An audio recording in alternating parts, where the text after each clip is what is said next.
بس وہی اصلاح کرنے کے لیے بیٹھا ہوا ہوں. بیٹھ جاؤ بیٹھ جاؤ. نہیں وہ غلط ہے, جو کچھ ہوا وہ غلط ہے, جو کچھ ہوا وہ غلط ہے, جو کچھ ہوا وہ غلط ہے. نہیں ہے. ہاں ہاں کیا یہاں کو ناچ کو سننا چاہتا ہے, وہ ناچ کو سنے گا, وہ ناچ کو سنے گا. ناچ کو سناؤ, دینی مجلس میں ناچ کراؤ گے تم. بیٹھ.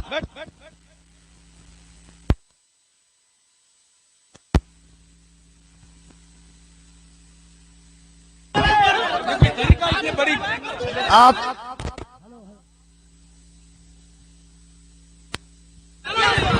ہلو ہلو جب مفتی صاحب کو معلوم تھا کہ شبیر برکاتی آ رہے ہیں تو مفتی صاحب کو آنا ہی نہیں چاہیے تھا, یہاں آنا ہی نہیں چاہیے تھا. حضرت آپ کو ایسے ذلیل نہیں کیا جاتا, مفتی صاحب ایسے ذلیل نہیں کیا جاتا کسی کو, یہ اسلام نہیں ہے. نہیں مفتی صاحب, میں بھی جلسہ پڑھ رہا ہوں.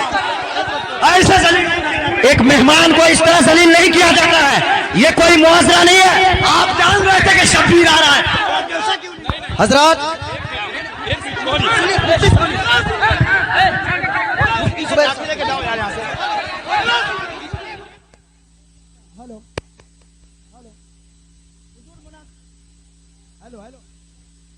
ہلو ہلو ہلو شانتی ہو جائیے, شانتی ہو جائیے, بیٹھیے بیٹھیے, شانتی رکھیے, بس بس بیٹھیے آپ لوگ, بیٹھیے, شانتی بنائیے آپ لوگ, پہلے شانتی بنائیے. Hello hello hello mic.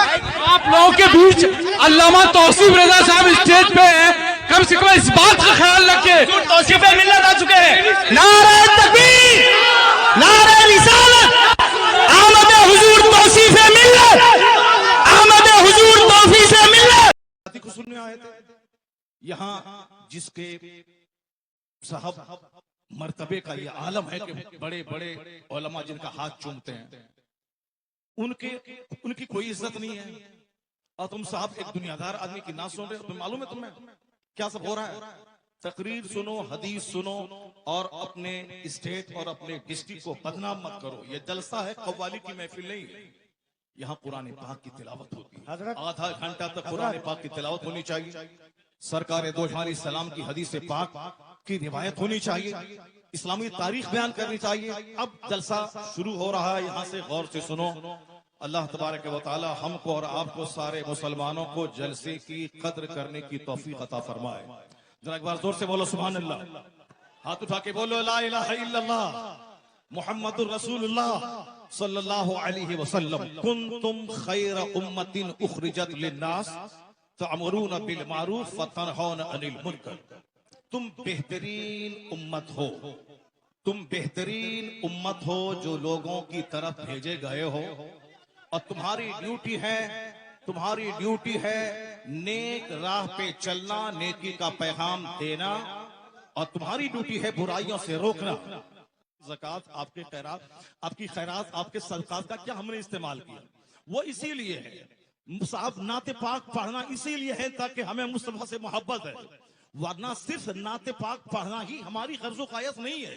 ہمارا مقصد حیات ہے اللہ کی عبادت کرنا. اللہ کی عبادتوں میں قیامت کے دن یہ سوال ہی نہیں ہوگا کہ تم نے نعت پڑھی یا نہیں پڑھی. سب سے پہلا سوال ہوگا, حضور فرماتے ہیں ان اول ما یحاسب بہ العبد یوم القیامت الصلاۃ. قیامت کے دن سب سے پہلا سوال نماز کا ہوگا. فاتحہ اچھی چیز ہے مگر نماز اس سے بڑی چیز ہے. جلسہ جلوس اچھا کام ہے مگر نماز پڑھنا اس سے سب سے بڑا کام ہے.